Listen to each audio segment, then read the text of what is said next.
capabilities are numerous. It's really an incredible piece of equipment. Oh, hello. The designers of this CD-ROM asked Dr. Pitney and me, Dr. Katzner. yes, to share with you some of our findings on the interface you'll be using. This. That's right. And to introduce you to some of the nice non-computer type people we used to test it with, like Sister Helen here. It's heavenly. You'll love it. So, what's so special about it, sister? Well, it's very simple and easy to use, especially the course menu. It's just like a book's table of contents. Here, let me show you. The course menu button is this one. When you click on it, it will take you to this screen. See, it's very clear to understand how the course's lessons and topics relate to each other. And you can shrink things up by clicking on the little folders like this, or make them open up again. Also, these little symbols give you helpful information about what you've seen.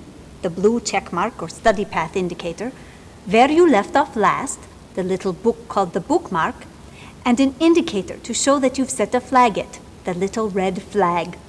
We'll tell you more about flaggets later. To go off to a topic, all you do is click on the topic button, like this. Now, if I were to come right back, see the little blue arrow? Your study path indicator. Appears to tell you that you've taken a look at that topic. Oh, I like the study path indicators. They help you to establish the right path. And they also tell you where you haven't been. To get the best out of this CD-ROM, you must look at all the topics. Kind of like life, huh, sister? Oh, so true, so true. We showed the interface to all sorts of non-computer users. Why, Billy here didn't even know this was a laptop. I was hoping it was food. What did you like the best about the interface? The video navigation controls. You see, I've never been too good at navigation. But these are real simple to understand and use. Let me show you. Because you want to control the video a lot, the interface has simple start and stop buttons here, and other jump buttons to let you go 10 seconds ahead or back. And look, if you hold the pointer over the buttons for a moment, little labels appear. They're called tooltips, and they work for most of the buttons on the interface. This button will take you to the beginning of the video segment, and this one will take you to the end. Billy, show them the big screen feature. Right, Doc? You click on this button, and presto magico! The half-screen video fills up the whole screen. Then, to get back to the half screen, you hit any key or click the mouse. See? And then there's the slider bar, this feature. It tells you where you are in a topic. And lets you move anywhere in the video segment by clicking where you want to go, like this. This information here tells you what your status is, paused or playing, how long the video segment is, and exactly where you are in the segment. Why, it's virtually impossible to get lost. Right, Billy? Huh? Another nice feature is the practice option. When you select it, it will open up the application you are learning about. If it's loaded on your system, like in this case. Yes, of course. And then you can stay in it as long as you like and return to the training when you select the Fast Start Interactive logo. Pretty nifty stuff, huh, Billy? You know, this used to be a real nice lab coat.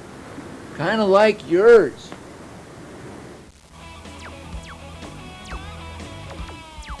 You may have wondered why the designers of this interface created it so you could watch the video on a half screen in addition to the full screen. The half screen lets you interact with the multimedia training and have the application you're studying up and running at the same time. It's quite impressive. It's called multitasking. Yes, and who better to test this unique multitasking feature out on than our quintessential teenager here, Ben. So, Ben, what is multitasking? It's doing lots of things at the same time.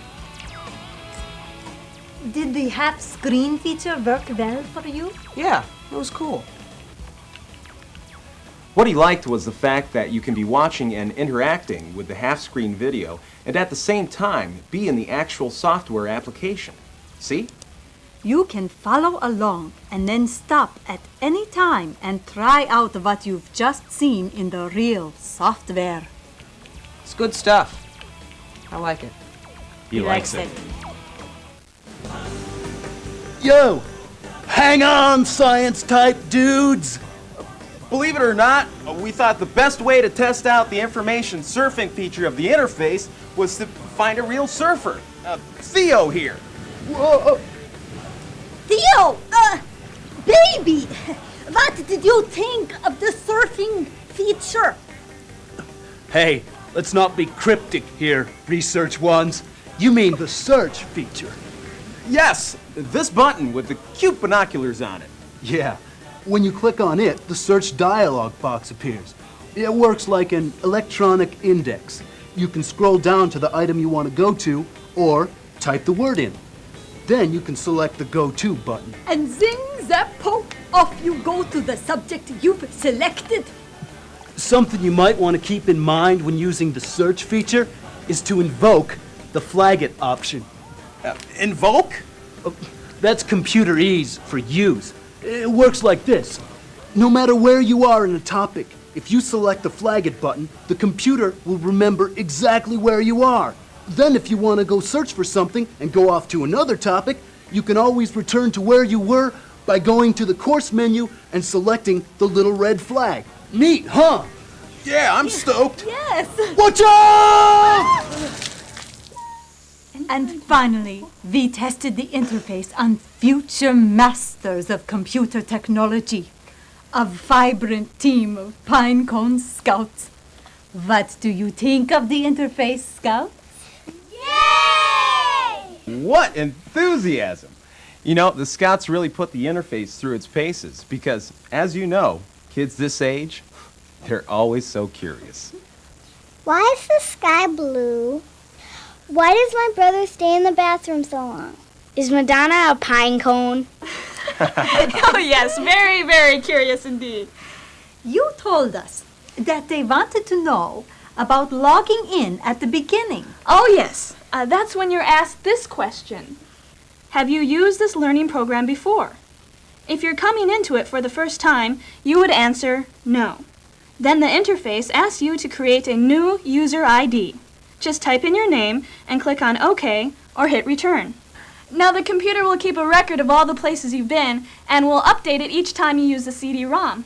The Cone kids like that. Yeah! Now kids, let's zip our lips so we don't become cone heads. Oh, also, if you don't put in your name at the beginning of the program, when you exit, you have another chance to keep a record of your study path. And what the heck? Why not keep a record? Right, kids? Oh, it's okay, kids. Zips off. Zip, zip, zip, zip. Yeah! Okay, fine, Cones. Did they have other questions? Why, yes, they did. What's the question mark button for? Good question, young Cone. The question mark will let you, at any time, look at this wonderful tour again or go to InstaHelp, a very fast way to answer your questions on the interface. What's the little door for? That's your exit button. It will always ask you if you really want to exit before letting you. What's the button next to it for? That button will tell you about the current Fast Start interactive program you're using and other Fast Start interactive products. So, Pine Cones, would you recommend the interface to your friends? Yeah! Let's sing the pine cone song. Megan, get the drum. Pine cones, ever fresh. Pine cones,